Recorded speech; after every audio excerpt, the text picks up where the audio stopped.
Formula One heads back to North America this week for the Canadian Grand Prix. Let's look at the Montreal circuit, its layout, history, and the things to watch out for this weekend. First, a weather update. Formula One confirmed that the Grand Prix is not at risk of being cancelled because of the forest fires raging in Quebec, which have greatly affected air quality in many North American cities. The Gilles Villeneuve circuit is located on the man-made Notre-Dame Island in the middle of the St. Lawrence River, across from downtown Montreal. The island was built for the 1967 World Expo. The first F1 race was held in 1978. Prior to that, other circuits in Canada hosted the Canadian Grand Prix. It is named after the late F1 driver and Quebec native Gilles Villeneuve, who won the 1978 Grand Prix. It is also one of the few circuits to have hosted both F1 and NASCAR races.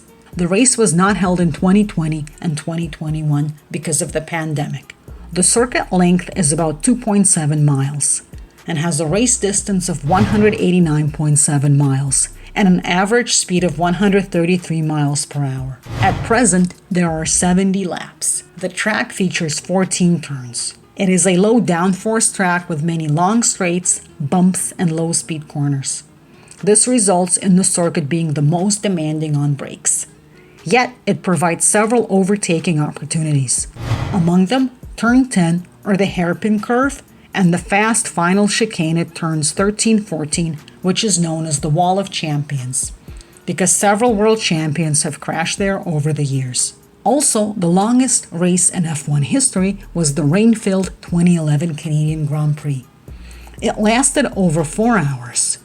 Jenson Button won the race, passing Sebastian Vettel on the final lap. Now, let's look at the things to watch out for this weekend. Red Bull are way ahead. Max Verstappen further extended his dominance in Spain, where he won his 40th Grand Prix.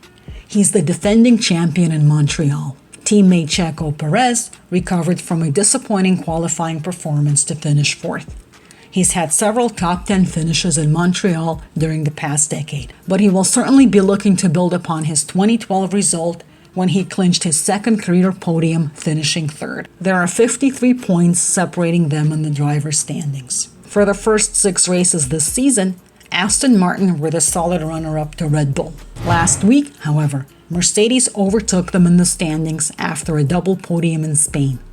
They have made a few changes to their car design, which they first unveiled at the Monaco Grand Prix. Among them are the modified side pods, moving away from their slim side pods, and a new front suspension setup. Lewis Hamilton will be confident going into the weekend. The Canadian Grand Prix has been one of his most successful. He's tied with Michael Schumacher for the most wins there at 7. And his first Grand Prix win was at the 2007 Canadian Grand Prix with McLaren. Last year, he finished third. Teammate George Russell will also be looking to take it a step further. Last year, he finished fourth after qualifying 8th. However, Mercedes say it's too early to assess their upgrades. In an interview last week, trackside engineering director Andrew Shovlin said that, "We've been better at the faster, the front limited tracks. Montreal, it's a very different circuit. Low-speed corners, quite a lot of straight-line full throttle. So, we're not thinking that we'll be going and nipping at the heels of Red Bull.